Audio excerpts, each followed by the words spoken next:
میں دعوت خطاب دیتا ہوں جناب محترم حافظ سید زاہد حسین صاحب کو کہ وہ اسٹیج پر تشریف لائیں اور اختتامی خطاب امید صبح انقلاب۔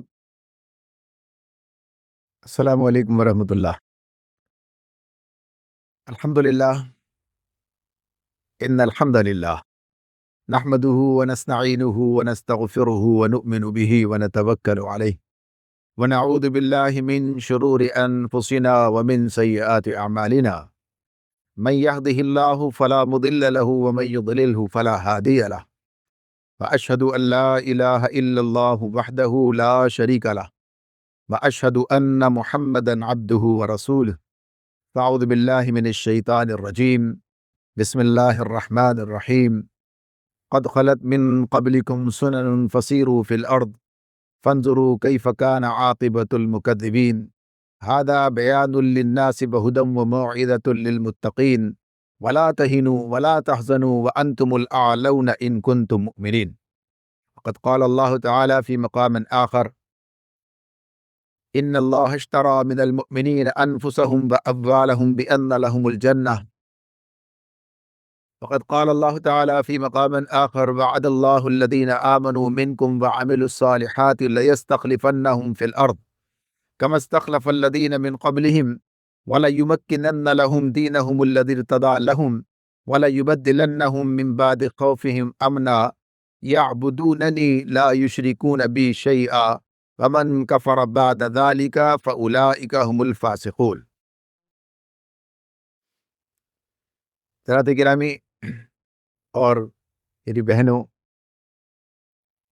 بات شروع کرنے سے پہلے یہ بات میں آپ کے گوش گزار کر دوں کہ حالات کی خرابی کا کوئی مسئلہ نہیں ہے، صرف ایک سڑک بند ہے جس کی وجہ سے واپسی میں کچھ تاخیر کا مسئلہ پیش آ سکتا ہے، لہٰذا کوئی پریشانی کا معاملہ نہیں ہے، اور اسی وجہ سے ہم نے اس اجتماع کو وقت سے تقریباً آدھا گھنٹہ پہلے ختم کرنے کا فیصلہ کیا ہے، یعنی 12 بجے ہمارا ختم کرنے کا فیصلہ ہے۔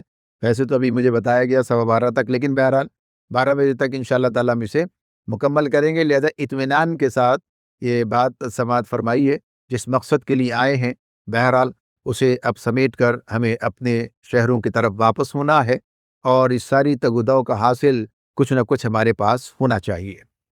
یہ آیات جو میں نے آپ کے سامنے تلاوت کی ہیں، یہ آیات اپنے اندر جو پیغام رکھتی ہیں آپ سب اسے بخوبی واقف ہیں، لیکن یہ ایک یاد دہانی ہے، یہ ایک تذکیر ہے، یہ اللہ کے وعدوں پر یقین کی بات ہے، یہ امید صبح انقلاب کی جو بات ہے، اس امید کا دیا جلائے رکھنے کے لیے اللہ تعالیٰ کی طرف سے رہنمائی ہے۔ اللہ تعالیٰ نے یہ بات ہمیں واضح طور پر بتائی ہے، یعنی ان آیات پر ہم تھوڑی سی گفتگو کرتے ہیں، پھر حالات کے اعتبار سے ان کو منطبق کرنے کی کوشش کرتے ہیں۔ یہ بات واضح طور پر بتائی ہے، پہلی آیت میں نے آپ کے سامنے پڑھی ہے، وہ آیت سورہ آل عمران کی 137 سے 139 3 آیات ہیں، اور اس میں اللہ رب العالمین نے پہلے تو یہی بات کہی ہے کہ تم سے پہلے بہت سے دور گزر چکے ہیں، قد خلت من قبلکم سنن، اور پھر تم دیکھو کہ جھٹلانے والوں کا کیا انجام ہوا ہے، یعنی دنیا اس کی تاریخ ہمارے سامنے ہے، ہم پہلے لوگ نہیں ہیں، پہلی امت نہیں ہے بلکہ آخری امت ہیں، اور اس امت کو بھی اب گویا 1450 برس گزر رہے ہیں، اور ان حالات سے جن سے آج ہمیں اس سے پہلے بہت سے حالات آئے اور گئے ہیں اس امت کی تاریخ کے اندر بھی، اور اس سے پہلے جب یہ قرآن نازل ہو رہا تھا اور اس وقت یہ بات کہی گئی تھی تو ان کے سامنے وہ ساری مثالیں موجود تھیں کہ بالآخر حق کا بول بالا ہوا اور باطل جو ہے وہ اسے منہ چھپانے کی جگہ نہیں ملی ہے۔ تو یہ بات اللہ تعالیٰ نے ہمیں بتائی، فانظر کیف کان عاقبۃ المکذبین، کہ دیکھو جھٹلانے والوں کا کیا انجام ہوا ہے، یعنی اللہ تعالیٰ نے یہ دعوت دی ہے کہ تم اپنی تاریخ کو، جو دنیا کی تاریخ ہے، اس پر نظر رکھو، اور اس پر نظر رکھ کے جو چیز تمہارے سامنے موجود ہونی چاہیے، یعنی عبرت کی نگاہ، یعنی تاریخ کیا ہے، دیکھو مجھے جو دید عبرت نگاہ ہو، میری سنو جو گوش نصیحت نیوش ہو، یعنی آدمی اگر عبرت کی نظر رکھتا ہے تو اسے بہت سارے پیغام اس کے اندر ملتے ہیں، اور یہی مقصد ہے صرف اس کا، اور کوئی نہیں کہ آدمی اس پر کوئی فخر کرے یا اس کی بنیاد پر کوئی اور اس کے اندر کیفیت پیدا ہو جائے، بلکہ اس سے سبق سیکھنا۔ اللہ تعالیٰ کہتے ہیں دیکھو جھٹلانے والوں کا کیا انجام ہوا ہے، اور الحمدللہ ہم تصدیق کرنے والے ہیں، ہم سچائی کے ساتھ ہیں، ہم وہ لوگ ہیں وَصَدَّقَ بِالْحُسْنَىٰ، جنہوں نے حسنہ کی تصدیق کی ہے۔ تو اس اعتبار سے ہمارا معاملہ ان سے مختلف ہے۔ اسی لیے اللہ نے آگے یہ بات بھی کہی، وَلَا تَهِنُوا وَلَا تَحْزَنُوا وَأَنْتُمُ الْأَعْلَوْنَ إِن كُنتُم مُؤْمِنِينَ، نہ تم کمزوری دکھاؤ، نہ غم کرو، تم ہی غالب رہو گے، شرط یہ ہے کہ مومن ہو، ان کنتم مؤمنین۔ یہ ان اہل ایمان کے سامنے بات ہو رہی ہے جو اس کے اولین مخاطب ہیں، یعنی صحابہ کرام۔ ان سے بھی اللہ تعالیٰ اس اعتبار سے بات کرتے ہیں، یعنی گویا ایمان کی شرائط کو پورا کرتے رہنا، اس راستے پر آگے چلتے رہنا، اللہ کے وعدوں پر یقین رکھنا اور اپنی جدوجہد جاری رکھنا، بالآخر تمہیں کامیابی سے ہمکنار کر دے گا۔ آپ سب حضرات یہ بات جانتے ہیں بشمول خواتین کہ یہ آیات غزوہ احد پر تبصرے کی صورت میں نازل ہوئی ہیں۔ غزوہ احد پر جو تبصرہ اللہ نے کیا ہے، اس موقع پر یہ ارشاد سامنے آتا۔ ظاہر ہے کہ جب یہ بات تھی کہ اب اس وقت وہ مومن نہیں تھے، یقینی طور پر وہ ایسے کامل مومن تھے کہ ان جیسا پھر ہمیں ایمان دیکھنے کو نہیں ملتا، یعنی کیفیت کے اعتبار سے۔ کمیت تو سب کی برابر ہے کہ ہم بھی اسی طرح مسلمان اور ان تمام چیزوں پر ایمان رکھنے والے ہیں، لیکن ان کے ایمان کے کیا کہنے۔ بہرحال لیکن اس کے بعد جو صورتحال ہے، یعنی وقت لگا ہے، یہ بات بتائی گئی، تم اپنے ایمان کی آبیاری کرتے رہو، اپنے ایمان کے مطالبات کو پورا کرتے رہو، اس راستے پر آگے چلو جو ایمان تمہیں دکھا رہا ہے، بالآخر وہ مرحلہ آئے گا جس میں کامیابی تمہارے قدم چومے گی۔ فانظر کیف کان عاقبۃ المکذبین، تمہارے سامنے یہ پوری تاریخ ہے کہ غلبہ کس کو ملا ہے اور مغلوب کون ہوا ہے، اللہ کی طرف سے راندہ درگاہ کس کو کیا گیا اور مقبول بارگاہ کون قرار پایا۔ واضح طور پر یہ باتیں ہمارے سامنے، لہذا اپنے راستے پر سفر کرتے رہنا۔ امید صبح انقلاب، یعنی یہ بات کہ ایک وہ دن آئے گا کہ جب دنیا میں اللہ کے دین کا پھریرا لہرائے گا اور یہ اللہ تعالیٰ تمہارے ذریعے سے ہی کام کرے گا، یعنی یہی اسی اسلامی نظام کے قیام۔ صبح انقلاب کا مطلب کیا ہے؟ انقلاب کی بات ہم کرتے ہیں تو یہ انقلاب کا لفظ بار بار ہمارے سامنے آتا ہے۔ ہم کسی جزوی تبدیلی کے داعی نہیں ہیں، ہم اس کے اندر کوئی یہ پیوند لگانا اور اس کے اندر یہ کتربیوند کر کے اور کوئی اسی کو برقرار رکھنا، یہ ہمارے پیش نظر نہیں ہے۔ ہم ایک نئی دنیا تعمیر کرنا چاہتے ہیں، جیسے نبی اکرم صلی اللہ علیہ وسلم نے کی ہے، یعنی ہر چیز تبدیل ہو گئی ہے اور ہر چیز اسلام کے رنگ میں رنگ گئی ہے، لوگوں کے مزاج بھی، ان کے ذہن بھی، ان کے معاملات بھی، ذاتی بھی، اجتماعی بھی، فرد کا معاملہ اور ریاست کا معاملہ۔ تو غرض یہ کہ اسلام کا عدل اجتماعی اور اللہ کی حاکمیت پر مبنی نظام کا قیام، یہ بات ہے۔ یہ جس انقلاب کی بات ہمارے سامنے ہے، تو اللہ تعالیٰ یہ بات بتا رہے ہیں کہ تم ہی غالب۔ تو ہمارے غالب ہونے کا مطلب کیا ہے؟ ہمارے غالب ہونے کا مطلب یہ ہے کہ ہم یہ غلبہ کس لیے چاہتے ہیں؟ ہم اپنی ذات کے لیے بات نہیں چاہتے ہیں، ہم کیا چاہتے ہیں؟ اللہ کا دین قائم ہونا چاہیے، اقامت دین کی بات ہوتی ہے۔ مولانا سید ابو الاعلیٰ مودودی رحمۃ اللہ علیہ نے یہ بات کہی تھی کہ اس وقت کے موجودہ حکمران جب انہیں بڑے بڑے مناصب کی پیشکش کی گئی تھی کہ صاحب آپ کو یہ منصب دیں، یہ یونیورسٹی آپ کے حوالے کر دیں، ایوب خان نے یہ ساری پیشکشیں کی تھی۔ انہوں نے کہا کہ ہمارے پیش نظر جو کام ہے، ہم تو اس کام کے لیے کھڑے ہوئے ہیں، لہذا اگر یہ کام تم خریدو، یعنی یہ لوگ یہ کام کریں، تو ہم اس نظام کے اندر جو نظام اسلام کا ہے، اس میں چپڑاسی بننے کے لیے بھی تیار رہیں، لیکن نظام وہ ہونا چاہیے۔ یہ بات نہیں ہے کہ ہاں اب انہیں ہٹا کر ہمیں بٹھا دیا جائے، نظام وہی چلتا رہے جو چل رہا ہے، وہی سسٹم سارا کا وہی جو اللہ سے بغاوت کا ہے۔ تو اس کے اندر تو آدمی قاضی القضاء کے منصب پر فائز ہونے کے لیے بھی تیار نہیں کہ نبی کرم صلی اللہ علیہ وسلم کا اسوہ یہی ہے۔ آپ سے یہ بات کہی گئی تھی، آپ سے جو باتیں آپ کے سامنے رکھی گئیں، جو پیشکشیں آپ کو کی گئی تھی، اس کی بنیاد کیا تھی؟ یعنی آپ سے کہا گیا کہ ہم آپ کو اپنا سردار بنا لیتے ہیں، ہم آپ کو اپنا بادشاہ بنا لیتے ہیں، یعنی ساری پیشکشیں تو تھی۔ اس کے بعد آپ اپنا حکم چلائیں گے، لیکن اس کے پس منظر میں کیا ہے؟ پس منظر یہ نہیں، اس کے کس قیمت پر یہ کام ہوگا؟ یہ دعوت چھوڑ دیجئے۔ یہ جو آپ جس دعوت کی بات کرتے ہیں، یہ جو اللہ کی حاکمیت کی بات کرتے ہیں، کہ جو لا الہ الا اللہ کا نعرہ ہے، اس نعرے سے دستبردار ہو جائیے۔ اللہ کے سوا کوئی معبود نہیں، اللہ کے سوا کسی کو حاکمیت کا اختیار نہیں۔ اس سے اپنے آپ کو وڈرا کیجئے اور آئیے، آپ ہمارے اوپر آنا، آپ کی بات مانیں گے۔ ویسے بات ماننے کے لیے کون منع کرتا؟ لیکن مطلوب یہ تھا ہی نہیں، مطلوب اپنی حکمرانی نہیں تھی، کوئی نئی حکومت نہیں قائم کرنا مقصد نہیں تھا۔ مقصد کیا تھا؟ مقصد یہی تھا کہ اللہ کا دین قائم ہونا چاہیے۔ مسلمان جہاں جہاں گئے، ہر جگہ جا کے انہیں کیا بات کی ہے؟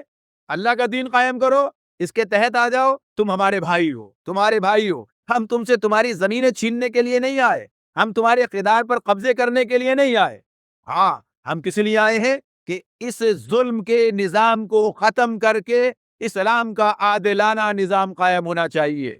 اللہ تعالیٰ نے ہمیں کیا حکم دیا؟ وَقَاتِلُوهُمْ حَتَّى لَا تَكُونَ فِتْنَةٌ وَيَكُونَ الدِّينُ كُلُّهُ لِلَّهِ، ان سے لڑو یہاں تک کہ فتنہ ختم ہو جائے اور دین پورا کا پورا اللہ کے لیے ہو جائے۔ یعنی یہ جو اللہ کے دین کے غلبے کی بات ہے، یہ نظام اسلامی کے قائم ہونے کی بات ہے، یہ جو ظلم کے نظام کے ختم اور مغلوب ہو جانے کی بات ہے، یہ ہمارے پیش نظر ہے۔ اور دنیا کی غلامی سے، انسانوں کی غلامی سے آزاد کر کے اللہ کی غلامی میں دینے کی بات ہے، اپنی غلامی میں لینے کی بات نہیں ہے۔ یہ بات بالکل واضح تھی، دو ٹوک تھی کہ اس غلبے کا مطلب کیا ہے۔ تو اللہ نے یہ دوسرا جو وعدہ میں نے آپ کے سامنے سورہ نور کی آیت پڑھی ہے، آیت 55، اس میں اس بات کو بالکل واضح کیا گیا، یہ اللہ کا وعدہ ہے۔ اور کیا کہا؟ ان اللہ لا یخلف المیعاد، بے شک اللہ اپنے وعدے کے خلاف کرنے والا نہیں ہے۔ ہمارا تو ایمان ہے، لیکن اللہ نے خود ہمیں جتایا ہے، اللہ نے خود ہمیں جتا دیا ہے کہ یہ اللہ کا وعدہ ہے اور اسے پورا ہو کر رہنا ہے۔ شرط یہ ہے کہ آدمی اوفو بعہدی اوفی بعہدکم، تمہارا جو عہد میرے ساتھ تھا اسے تم پورا کرو تو میرا جو عہد تمہارے ساتھ ہے اسے میں پورا کروں گا۔ لیکن جب معاملہ یہ ہو کہ آدمی اپنا وعدہ پورا کرنے کے لیے تیار نہ ہو، اپنی ذمہ داری ادا کرنے کے لیے تیار نہ ہو، اور مطالبہ یہ کرے کہ ایسا ہونا چاہیے، یہ نتیجہ نکلنا چاہیے، کام نہ کرے اور نتیجہ مانگے، ایسا کیسے ہو سکتا؟ تو اللہ تعالیٰ نے بات ارشاد فرمائی، وہ وعدہ کیا؟ وعد اللہ الذین آمنوا منکم وعملوا الصالحات، اللہ نے وعدہ کیا ہے، اللہ نے وعدہ کیا ہے تم میں سے ان لوگوں کے ساتھ جو ایمان لائیں اور عمل صالح کریں، ایمان لائیں اور عمل صالح کریں، لَيَسْتَخْلِفَنَّهُمْ فِي الْأَرْضِ، انہیں زمین میں خلافت عطا کرے گا، كَمَا اسْتَخْلَفَ الَّذِينَ مِنْ قَبْلِهِمْ، جیسے تم سے پہلے کے لوگوں کو خلافت عطا کر چکا ہے، غلبہ عطا کر چکا ہے، تمکن عطا کر چکا ہے۔ وَلَيُمَكِّنَنَّ لَهُمْ وَلَيُمَكِّنَنَّ لَهُمْ، اور دین میں، اور تمہیں جو ہے ان کو غلبہ عطا کرے گا، اور دین ان کے دینہم الذی ارتضی لہم، اور اس دین کو جس کو اللہ جس سے راضی ہے وہ اسے غلبہ عطا فرما دے گا۔ یعنی اصلاً یہ خلافت کیا ہے؟ یہ اللہ کے دین کا غلبہ ہے، یہ اللہ کے دین کا غلبہ ہے کہ اللہ کا دین غالب ہو جائے گا، جو میرے اور آپ کے پیش نظر ہے، اور ہر بندہ مومن کے پیش نظر ہونا چاہیے۔ ہر مسلمان کو جس کام کے لیے جدوجہد کرنی چاہیے وہ یہ کام ہے جو اللہ تعالیٰ نے ہمارے سامنے رکھا ہے، کہ اللہ کے دین کو قائم کرنا، اللہ کے نظام کو قائم کرنا، ساری جھوٹی باطل جتنے دعوے دار ہیں ان کے مقابلے میں حق کی سربلندی کا معاملہ۔ یہ بات اللہ تعالیٰ کہتے ہیں کہ کام ہم کریں گے، یہ کام کریں گے، لیکن شرط کیا ہے؟ شرط یہی ہے کہ تم ایمان اور عمل صالح کی روش اختیار کرو۔ اور پھر آگے اللہ تعالیٰ کیا کہتے ہیں؟ وَلَيُبَدِّلَنَّهُم مِّن بَعْدِ خَوْفِهِمْ أَمْنًا، اور یہ جو حالت خوف ہے اسے اللہ تعالیٰ امن سے تبدیل کر دے گا۔ جو حالات ہیں، جو حالات کی سنگینی ہے، جو مسائل کا انبار ہے، جس خوف کے اندر لوگ جی رہے ہیں، اس سارے خوف کا خاتمہ اس لیے کہ اسلام کا نظام عدل چیز ہی ایسی ہے، اس میں کسی کے لیے خوف نہیں ہے۔ خوف کس چیز کا ہوتا ہے؟ خوف ظلم کا ہوتا ہے، خوف زیادتیوں کا ہوتا ہے، خوف لوگوں کے لیے گویا فساد کا خوف ہوتا ہے، لوگوں کے ظالم اقتدار کا خوف ہوتا ہے۔ جب اسلام کا نظام عدل قائم ہو گیا تو خوف ختم ہو گیا اور امن قائم ہو گیا۔ اللہ تعالیٰ یہ بات ارشاد فرماتے ہیں، یہاں تک کہ یہ امن ان لوگوں کے لیے بھی ہے جو اسلام قبول نہیں کرتے، اسلام قبول نہیں کرتے، ان کے لیے بھی اللہ تعالیٰ کی طرف سے یہ امن ہے۔ ہاں، صرف بات کیا ہے؟ یہ اجازت نہیں دی جائے گی کہ اللہ کی زمین پر بندوں کا نظام قائم کیا جائے، اپنی مرضی چلایا جائے، لوگوں کو اپنا غلام بنایا جائے، لوگوں کو اپنا بندہ بنایا جائے، اس کی اجازت نہیں ملے گی۔ باقی لا اکراہ فی الدین، کوئی اسلام قبول کرتا ہے کرے، نہیں کرتا ہے نہ کرے، دین کے معاملے میں کوئی زور زبردستی نہیں۔ لیکن یہ آیت یہاں ختم نہیں ہوتی ہے، اللہ تعالیٰ اس کے بعد کیا کہتے ہیں؟ جب کہا وَلَيُبَدِّلَنَّهُم مِّن بَعْدِ خَوْفِهِمْ أَمْنًا يَعْبُدُونَنِي، پہلے بھی کیا کہا تھا؟ ان لوگوں کے ساتھ آمنوا منکم وعملوا الصالحات، تم میں سے جو ایمان لائے اور عمل صالح کریں۔ پھر اب یہاں کیا کہا ہے؟ پھر اللہ تعالیٰ یہ بات دہراتے ہیں، کہتے ہیں بس انہیں کیا چاہیے؟ انہیں بس میری بندگی کریں، لا یشرکون بی شیئا، میرے ساتھ کسی کو شریک نہ کریں، میرے ساتھ کسی کو شریک نہ کریں۔ اور اس وعدے کی بات، یہ وعدہ اللہ تعالیٰ کی طرف سے موجود ہے، ومن کفر بعد ذالک فاولئک هم الفاسقون، اور جو لوگ پھر اس کے بعد کفر کریں یعنی انکار کریں، انکار کی روش اختیار کریں، اس پر چلے، تو ان کے لیے کیا معاملہ ہے؟ اللہ نے کہا یہی فاسق لوگ ہیں، یہی نافرمان لوگ ہیں۔ اللہ کا وعدہ موجود ہے لیکن اللہ کے وعدے پر یقین کرنے کے لیے تیار نہیں ہے، اللہ کے وعدے کے مطابق اپنے معاملات کو اس کے مطابق بنانے اور چلانے کے لیے تیار نہیں ہے۔ لیکن یہ جو باتیں اس میں آئی ہیں، اور اللہ تعالیٰ نے یہ اور جو ایک آیت میں نے آپ کے سامنے پڑھی تھی، وَإِنَّ اللَّهَ اشْتَرَىٰ مِنَ الْمُؤْمِنِينَ أَنفُسَهُمْ وَأَمْوَالَهُمْ بِأَنَّ لَهُمُ الْجَنَّةَ، کہ اللہ نے اہل ایمان سے ان کے مال اور جان جنت کے بدلے خریدے۔ یعنی یہ اس میں اس آیت کے اگلے حصے میں تو کچھ کام بتائے گئے ہیں، بے شک اللہ نے اہل ایمان سے ان کے مال اور جان جنت کے بدلے خرید لی ہے۔ اصل کامیابی کیا ہے؟ جنت ہے، جو ایک بندہ مومن کی آرزو ہے، اس کا اصل مقام اور اس کی اصل گویا منزل ہے جس پر وہ پہنچنا چاہتا ہے۔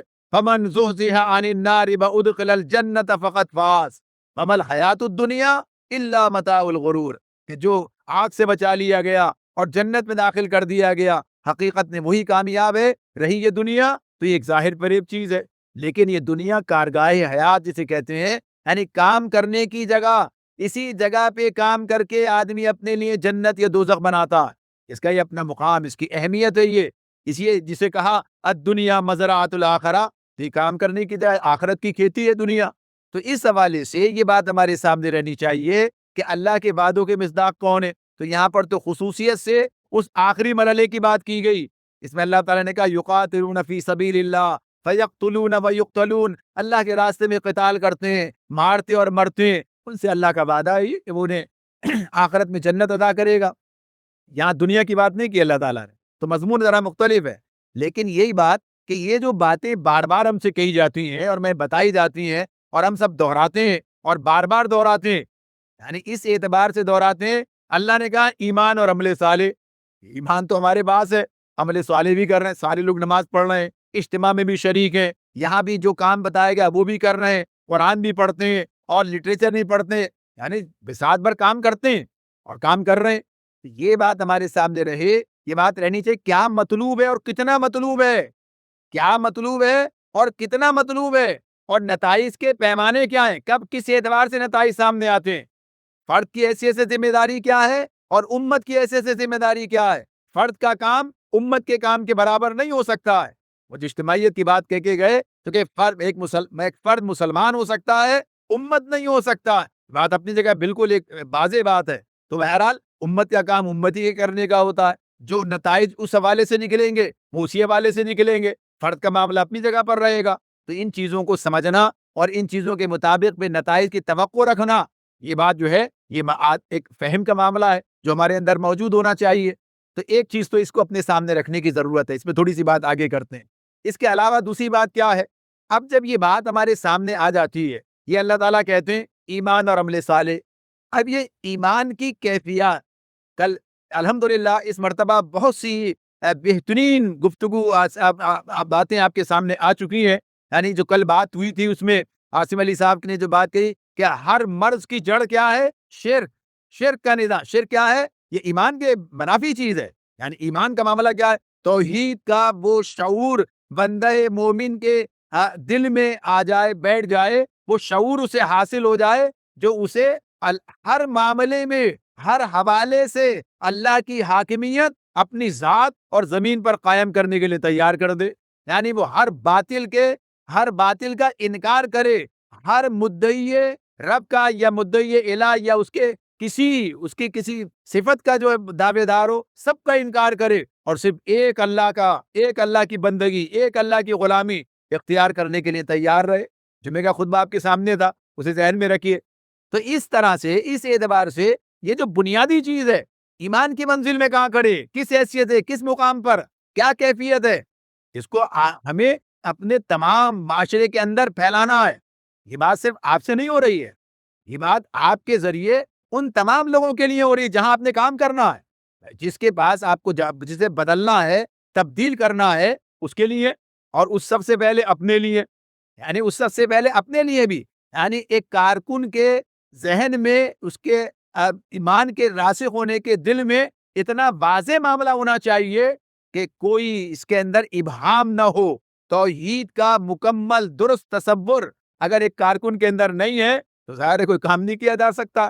اس لیے کہ اس کام کی تو بنیاد ہی یہی ہے.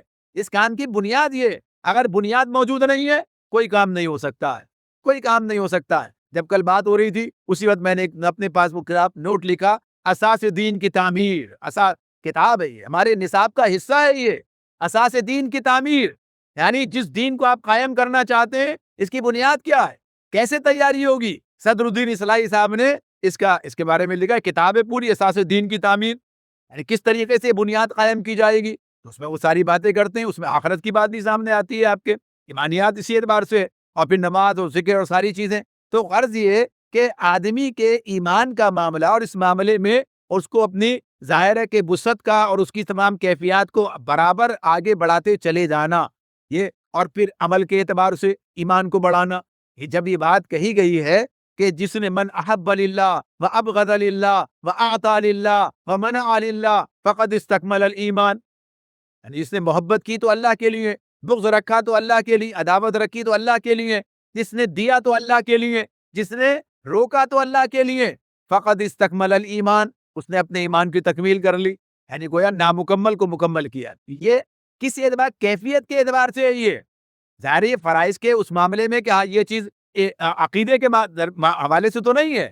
یہ کس معاملے میں، یعنی عمل بھی ایمان کے بڑھانے کا، اس کے مستحکم کرنے کا، اس کی کیفیات کو اب مقام مطلوب تک پہنچانے کا ذریعہ. یعنی اس کے ساتھ یہ عمل ہمارے سامنے آ گیا کہ انسان کے تمام معاملات جو ہیں وہ اس اعتبار سے انجام پائیں. تو یہ ایمان کی بات ہے، آدمی کو دیکھنا ہے، سوچنا ہے، سمجھنا ہے کہ میرے کام کی نوعیت، میرے معیار کیا ہے، ذاتی حیثیت میں بھی اور دنیا کو سمجھانے کے اعتبار سے بھی. کہ جب پیمانے یہ بن جائیں، جب اس طرح سے کاموں کو انجام دیا جائے تو انشاءاللہ پھر بات ہوگی. مگر یہ چیز موجود نہ ہو اور پھر آخرت کا وہ تصور نہ ہو، اور آدمی آخرت کے بگاڑ کے، یعنی جو عقائد کا معاملہ آج ہمارے سامنے ہے، عقیدہ آخرت کا انکار ہو یا عقیدہ آخرت کا بگاڑ ہو، دونوں ایک ہی طرح کا نتیجہ لے کر آتے ہیں. مسلمانوں کی بات تو چھوڑ دی، یہودیوں میں، عیسائیوں میں عقیدہ آخرت کا انکار نہیں ہے، عقیدہ آخرت کا انکار نہیں ہے، عقیدہ آخرت کا بگاڑ ہے، عقیدہ آخرت کا بگاڑ ہے. اس عقیدہ آخرت کے بگاڑ کا جو نتیجہ ہے وہ ہم اپنے پاس دیکھتے ہیں. ابھی ایک ساتھی بات کر رہے ہیں کہ صاحب سارے مسلمان ہیں، یہ سارے مسلمان پہلے جرنل کرنا فلاں اور یہ، اور ہمارے عام ملازم، عام ساتھی جو ہے دفاتر کے اندر، لیکن کرپشن کا کیا عالم ہے، ایمان کی کمی ہے، کمزوری ہے، کیا ہے. سارے مسلمان ہیں، ساری چیزیں اپنی جگہ پر ہیں، لیکن کون سی چیز ہے جو یہ سب کرنے پر آمادہ رکھتی ہے اور ہاتھ نہیں پکڑتی اور آدمی اس سے رکتا نہیں ہے؟ عقیدہ آخرت کا بگاڑ ہے. عقیدہ آخرت، آدمی سمجھتا ہے ایسے کام چل جائے گا، ویسے کام چل جائے گا، ایسے نجات ہو جائے گی، ایسے نجات ہو جائے گی. اور ظاہر سے نجات کے لیے جو چیزیں آج ہمارے سامنے، وہ جو مذہبیت، اس کی جمود کا جو معاملہ تھا کہ مذہبیت کا جو تصور اس طرح سے دیا گیا ہے کہ یہ کیفیت، یہ کام کر لو جنت تمہاری، یہ کام کر لو جنت تمہاری، اور جو نہیں کرنا ہے اس کا تصور نہیں ہے. جو ایمانیات کی بات ہے اس پر تفصیل نہیں ہے. تو غرض یہ کہ یہ بنیادی بات ہے جو ہمیں اپنے معاشرے کے اندر کام کرنا ہے.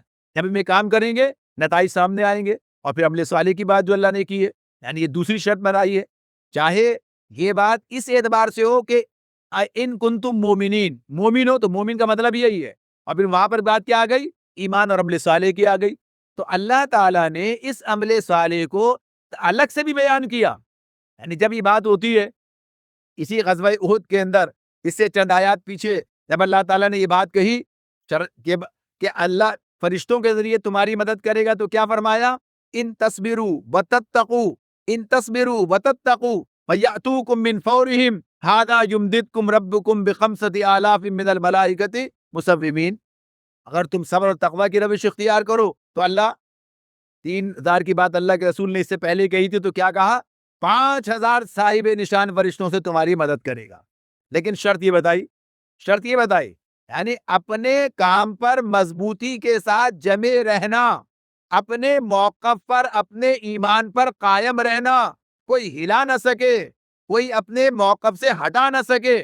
اپنا جو ہم نے طے کیا ہے، سمجھا ہے، جانا ہے، بوجھا ہے، اللہ پر ایمان کی جو کیفیت ہے اور عمل صالح کا جو میدان ہے، چاہے کوئی بھی سامنے آ جائے، کوئی معاملہ، نہ کوئی طمع، نہ کوئی خوف, کوئی لالچ, کوئی خوف جو ہے وہ اس کے قدم نہیں لا سکے, کوئی چیز جو ہے اس کے آڑے نہ آ سکے. تو یہ ساری چیزیں اس کی تفصیلات سے آپ واقف ہیں, اس کی تفصیلات سے آپ واقف ہیں کہ کس طرح سے ان کیفیات کو اپنے اندر پروان چڑھانا, کس طریقے سے اس مقام مطلوب کو حاصل کرنا. جب یہ حاصل ہوگا تو نتیجہ نکلے گا, اور جب یہ موجود نہیں ہوگا, ذرا سا پتہ چلتا ہے, ذرا سی بات آئی پریشان ہو گئے, ذرا سا مسئلہ ہوا پتہ چلا کہ ہاتھ پیر بھول گئے, ذرا سا معاملہ ہوا سب چیزیں آگے پیچھے ہو گئیں. اللہ تعالیٰ کیا کہہ رہے ہیں, اسی تبصرے کو ذرا آگے پیچھے سے پڑھ لیجئے. یہاں بھی تو یہ بات یہی نا کہ ولا تہینوا ولا تہینوا, یعنی کمزوری کی بات ہے. حالانکہ وہن کی ایک تشریح تو خود اللہ کے رسول نے کر دی ہے. وہاں بھی اس کا وہی مفہوم ہے کہ دنیا کی محبت اور موت سے نفرت کمزوری پیدا کرتی ہے. یا اس سے کمتر درجے کی بات ہو رہی ہے کہ کوئی کمزوری نہیں ہونی چاہیے آپ کے اندر, کسی طرح کا بے حوصلہ, یعنی حوصلہ ہارنے کی بات نہیں ہونی چاہیے, اور کوئی غم نہیں ہونا چاہیے. ہم ویسے ہوتا ہے آدمی کو ظاہر سی بات ہے نقصان ہوگا, اس کو افسوس ہوگا, تکلیف ہوگی, مگر یہ اس کا روگ نہ بن جائے دل کا.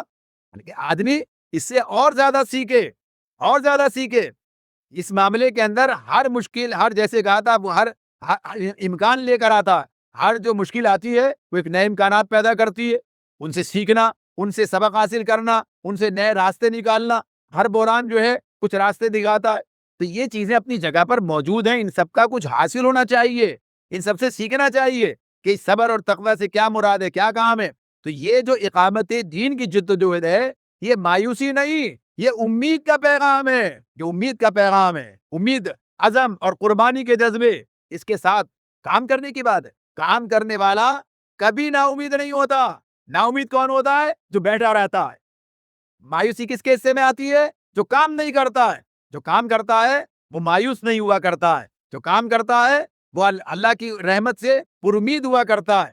یہ بات اپنی جگہ اللہ نے ہمارے سامنے واضح کر دی. لہذا اپنی ذمہ داری کو ادا کرنے کی فکر ہمارے دامنگیر ہونی چاہیے. ہمیں فکر کیا ہونی چاہیے کہ ہمیں اپنی ذمہ داری پوری کرنی ہے. ہم نے اپنی ذمہ داری پوری کی, اللہ کے وعدوں پہ ہمیں یقین ہے, اللہ کے وعدوں پر ہمیں یقین ہے. اور ایک بات کیا ہے صاحب, اللہ تعالیٰ یہ بات کہتے ہیں ان تنصر اللہ ینصرکم ویثبت اقدامکم. تو بات ہے نا اپنی جگہ. دیکھیں حالات پر بڑی تفصیلی گفتگو جو ہے آپ کے سامنے اس سے پہلے آ گئی. فلسطین کا معاملہ بھی آپ کے سامنے آ گیا. میں 2 لفظوں میں اس کو واضح کر دیتا ہوں کہ جس بات کہی گئی کہ ہم یہ 2 ریاستی حل کو تسلیم نہیں کرتے.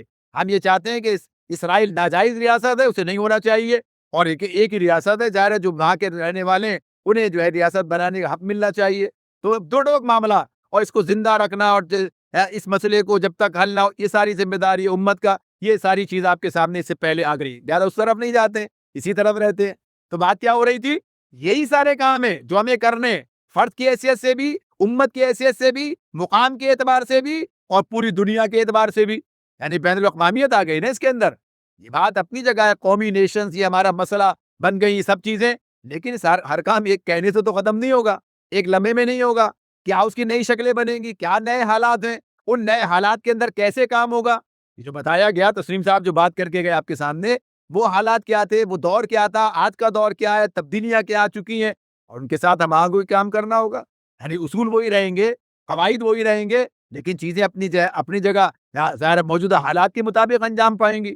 تو یہ تو اپنے وقت پر چیزیں ہوں گی, لیکن یہ امت ایک امت ہے. اس امت کا مسئلہ پوری امت کا مسئلہ ہے, یہ کسی فرد کا مسئلہ نہیں ہے. یہ بات ہمیں اجاگر کرتی رہنی ہے, بات لوگوں کو بتاتے رہنا ہے. تو یہ بات ہو رہی جی, ان تنصر اللہ, اگر تم اللہ کی مدد کرو گے, ینصرکم, وہ تمہاری مدد کرے گا. اور آپ حضرات خوب اچھی طرح جانتے ہیں کہ یہاں تنصر اللہ کا مطلب کیا ہے. اللہ کی مدد کرنا, اللہ نے کس کام کو اس کا مصداق قرار دیا, کن لوگوں کے لیے بات کہی ہے.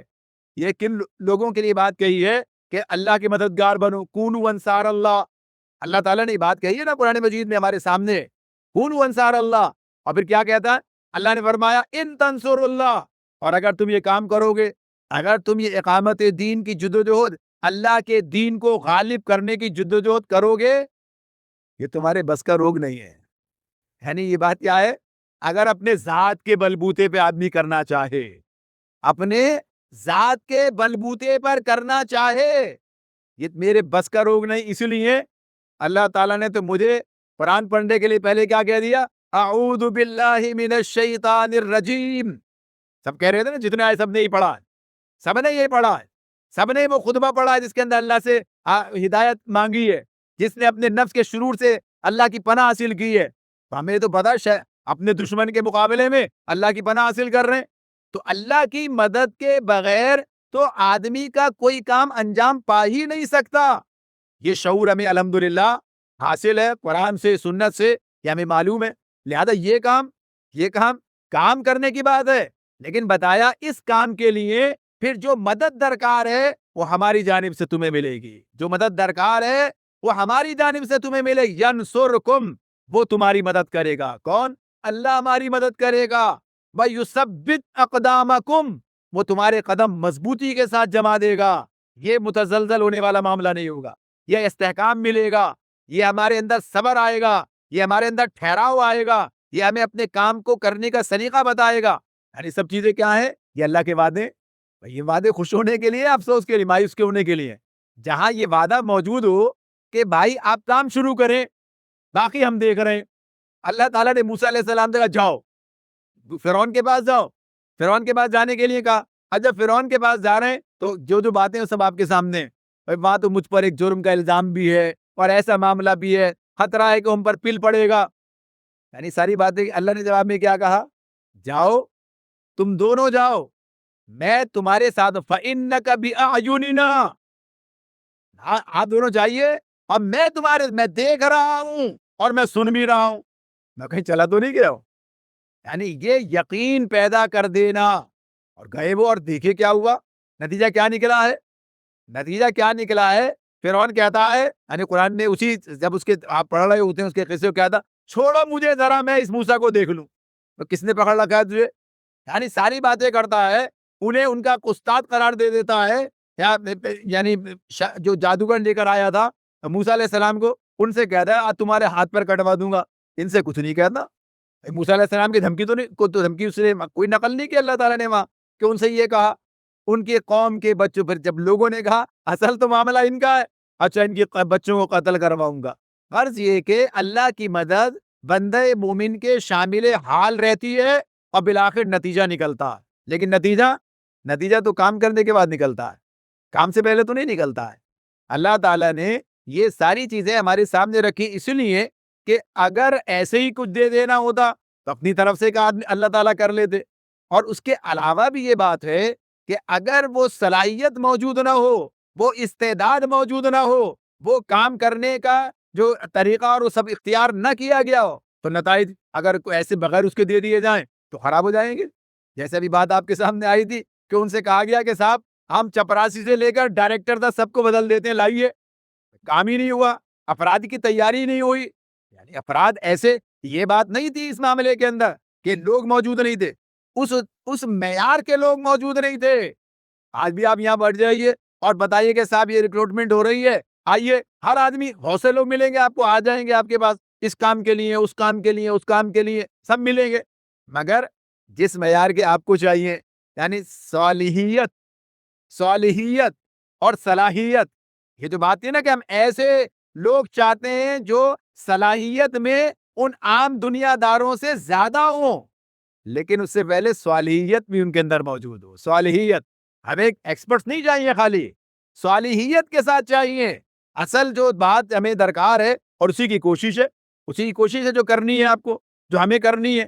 یعنی صالحیت یہی وہ بات ہے جس میں ہم کہتے ہیں کہ ہاں امانت دار کو اس کا، جس میں اللہ نے کہا ان اللہ یأمرکم ان تؤدوا الامانات الی اہلها.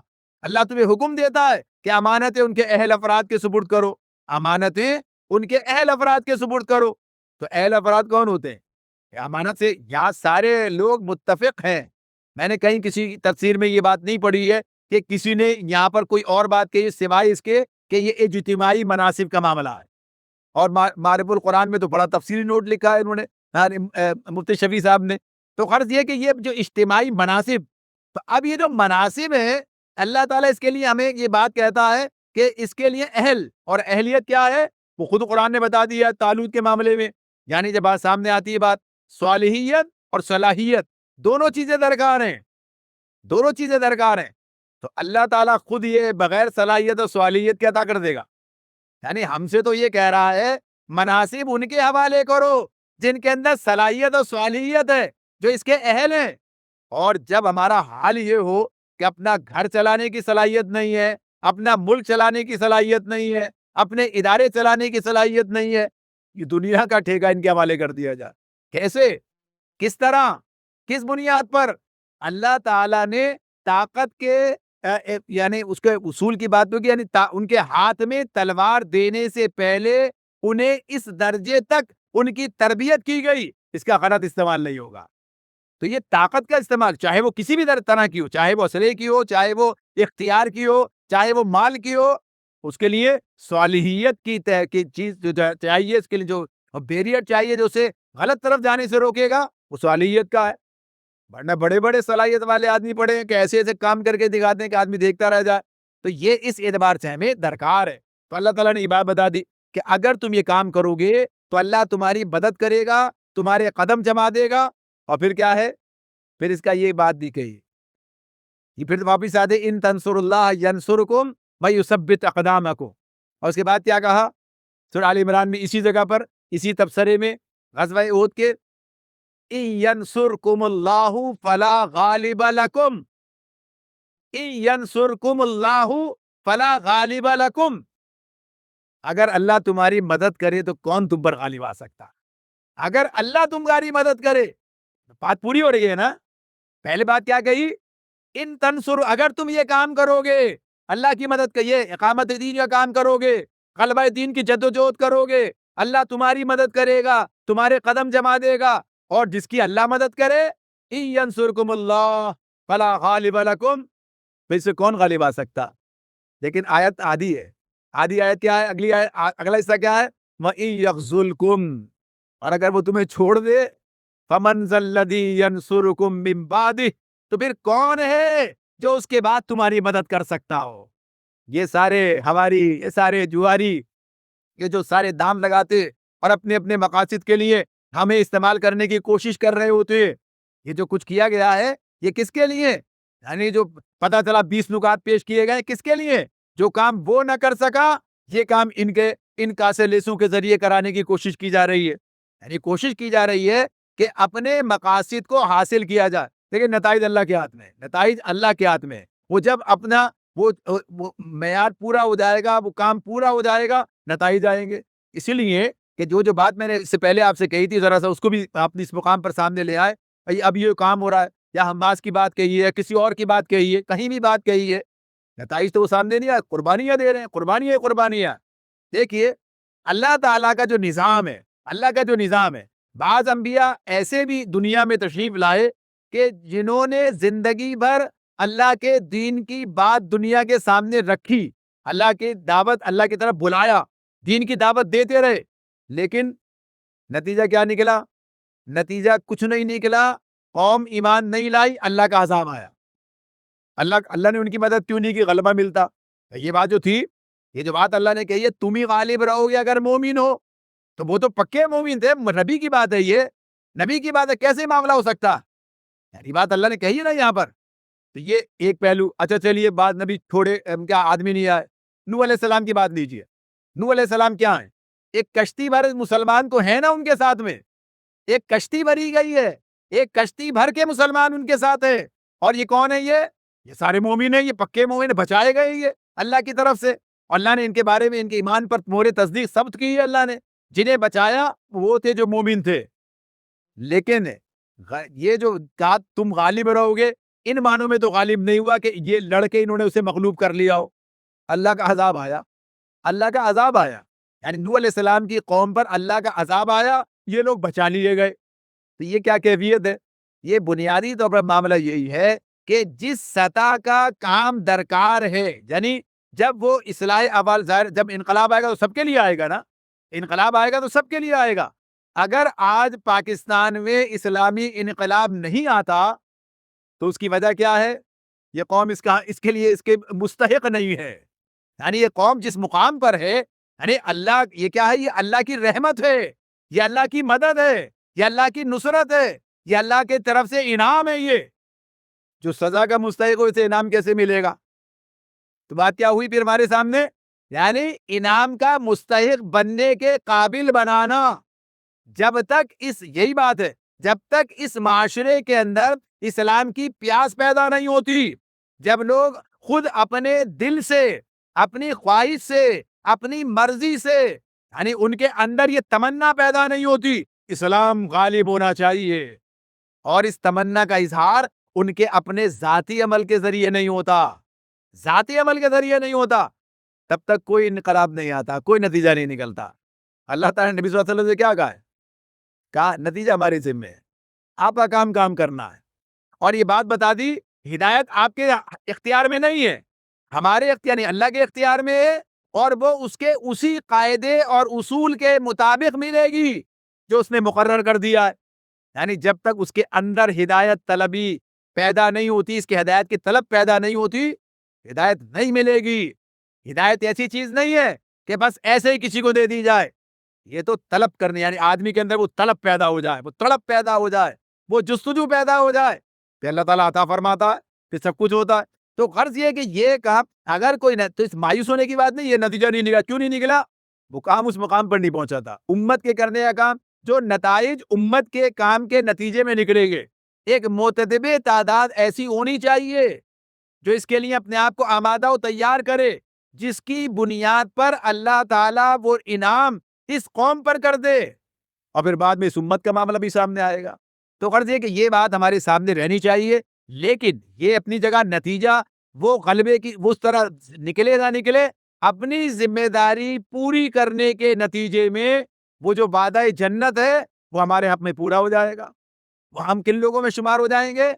ان لوگوں میں شمار ہو جائیں گے کہ جو اپنی ذمہ داری پوری کرتے رہے دنیا کے اندر، جو اللہ تعالیٰ کے پاس انعام کے حقدار قرار پائے، اور دنیا میں جو انقلاب نہیں آیا، اگر دنیا میں نتیجہ نہیں نکلا، تو وہ دنیا کے اپنے معاملات، اپنے خرابیوں کی بنیاد پر، ظاہر سی بات ہے کہ جب ساری قوم جو ہے وہ اس مقام پر اللہ تعالیٰ، یعنی اس مقام پر ہو کہ جہاں انعام کے بجائے سزا کی بات ہو، تو ہمارا کام یہی ہے کہ انہیں اس طرف لانا۔ اسی لیے انبیاء کی دعوت پہلے کیا ہوتی ہے؟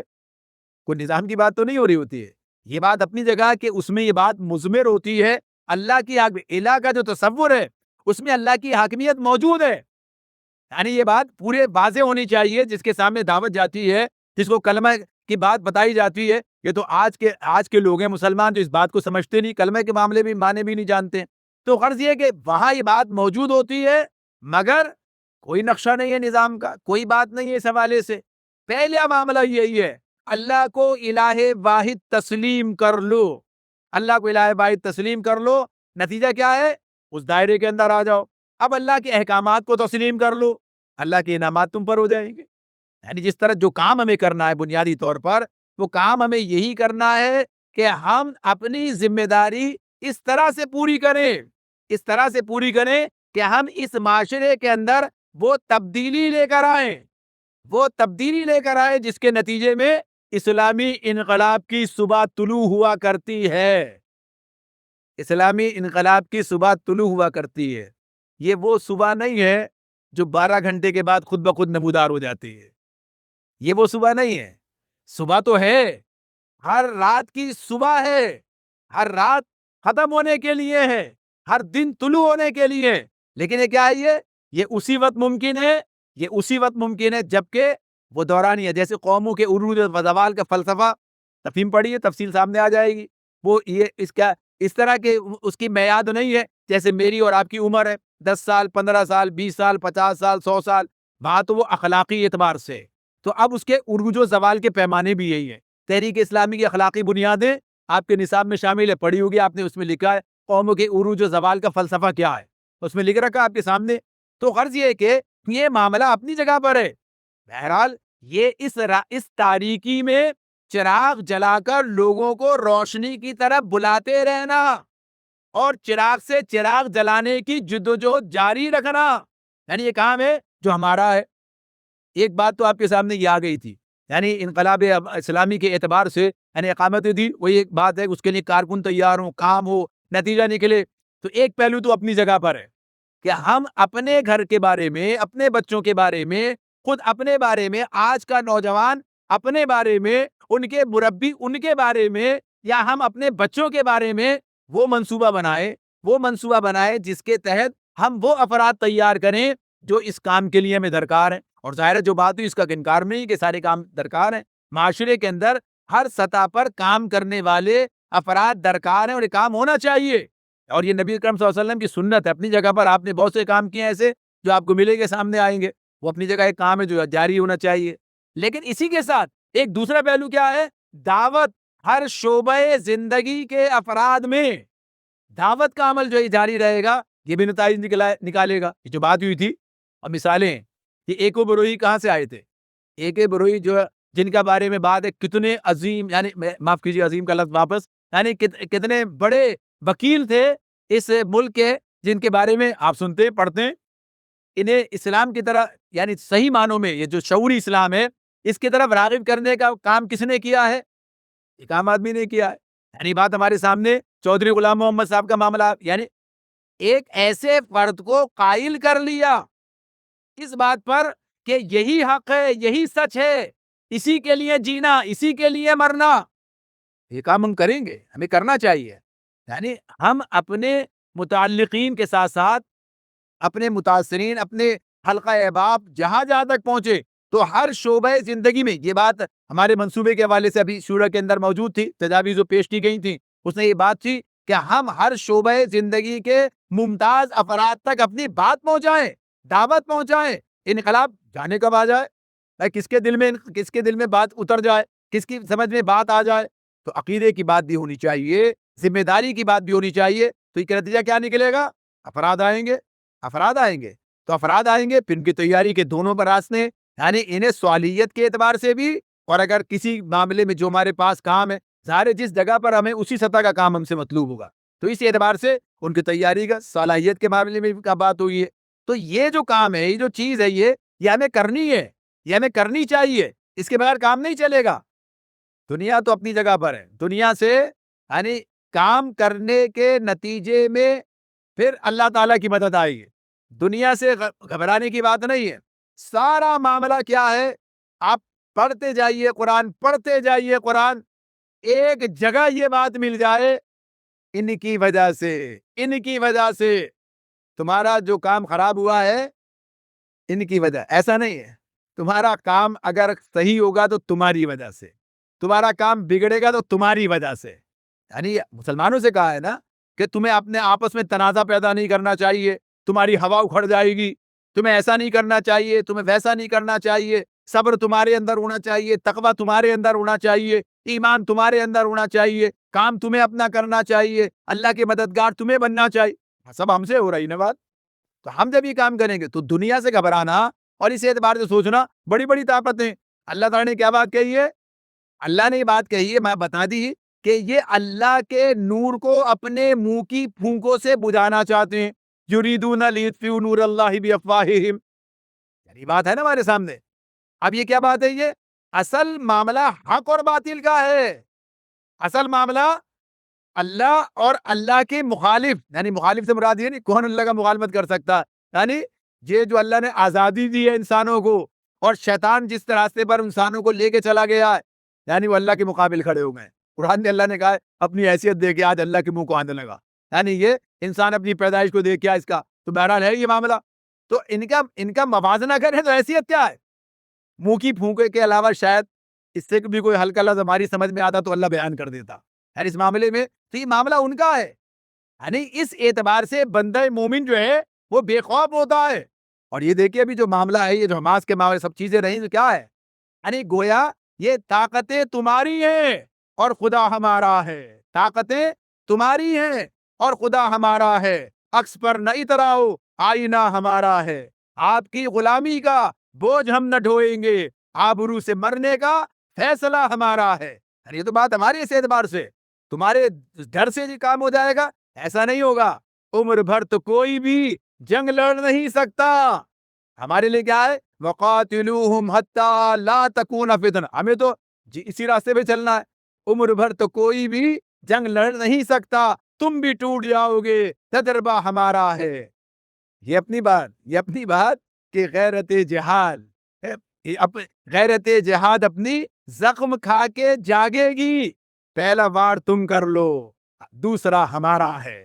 تو غرض یہ کہ ہمارا وقت بھی آئے گا، یعنی معاملہ اس حیثیت کے ساتھ، اس حوالے سے کہ اللہ تعالیٰ کی مدد ہمارے ساتھ ہے، اللہ کی رہنمائی ہمارے ساتھ ہے۔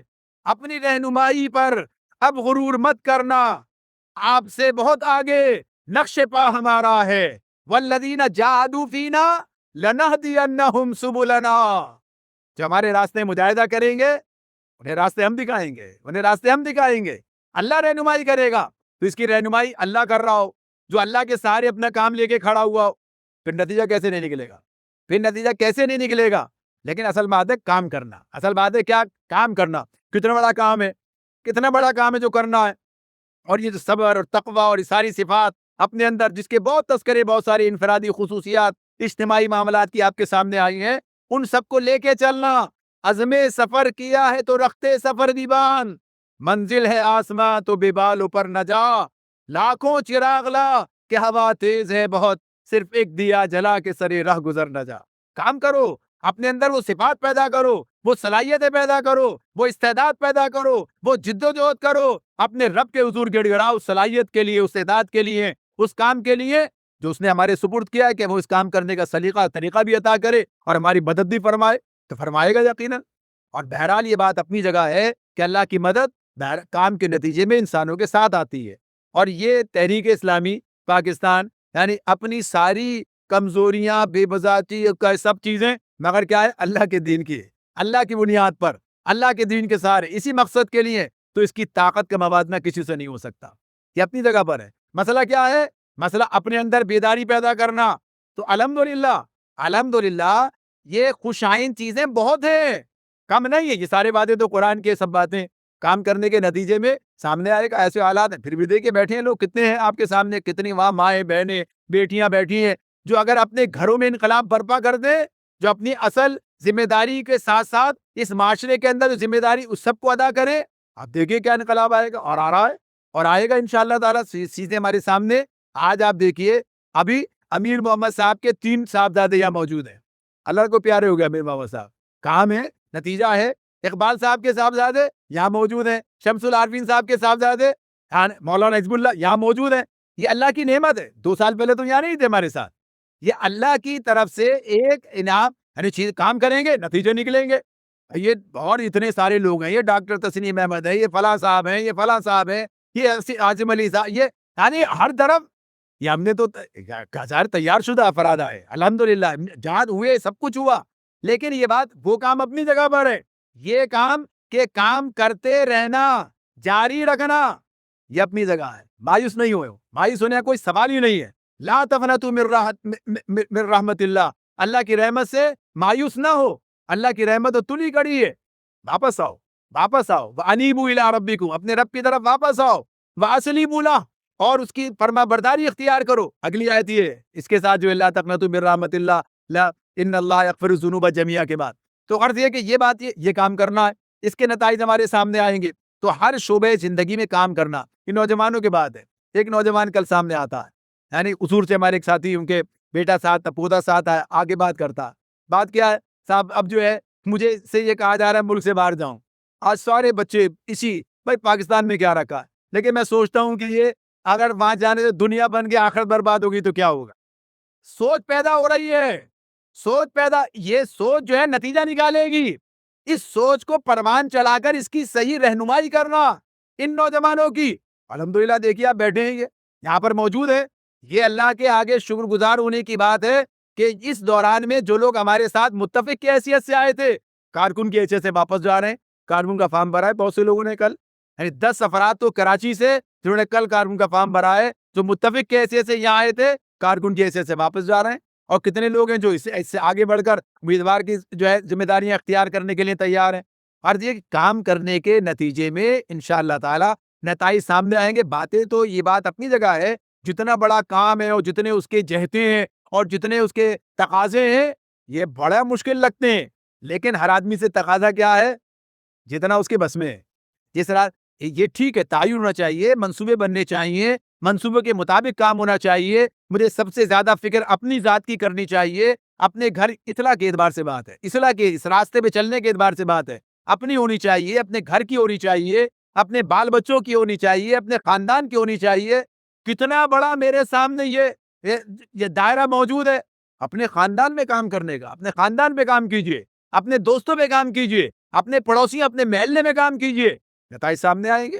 ضروری نہیں کہ آدمی باہر جائے کام کرے, اپنے کام کے ساتھیوں پر کام کیجئے جہاں پر آپ کام کرتے ہیں. یہ بہنیں اسی طرح سے اپنے اس دائرے کو بڑھاتے ہوئے اپنے گھر کو ایک اسلامی گھر بنا کے, یہ جو تحریکی گھرانوں کا ہم بات کر رہے تھے, تحریکی گھرانے موجود ہیں یہاں پر الحمدللہ. کتنے لوگ ہیں جو اپنی بیویوں کے ساتھ آئے ہیں, اپنے بیٹوں کے ساتھ آئے ہیں, اپنے بچوں کے ساتھ ہیں نا ایسے لوگ موجود, اور بھی ہوں گے انشاءاللہ. جب کام چلے گا آگے بڑھے گا تو یہ ہوگا تحریکی گھرانے, اور پورے گھرانے پھر اس نور سے منور ہوں گے, اور نتیجے میں معاشرے کے اندر تبدیلی آئے گی, اور اس کا نتیجہ بہرحال پھر اسلامی انقلاب کی صورت میں ہمارے سامنے آئے گا کہ قیادت بھی تبدیل ہو جائے گی اور صورتحال تبدیل ہوگی. اور یقینی طور پر بات وہی جو پہلے کہی گئی کہ جب تک امت اپنے ان معاملات کی درستی نہیں کر لیتی اور کہیں ایک بھی اسلامی ریاست اپنے صحیح بنیادوں پر قائم نہیں ہو جاتی, یہ مسائل جو بڑے مسائل ہیں جو امت کے ہی حوالے سے ہیں وہ اس وقت تک حل نہیں ہو سکتے ہیں. لیکن بہرحال انہیں حل کرنے کے لیے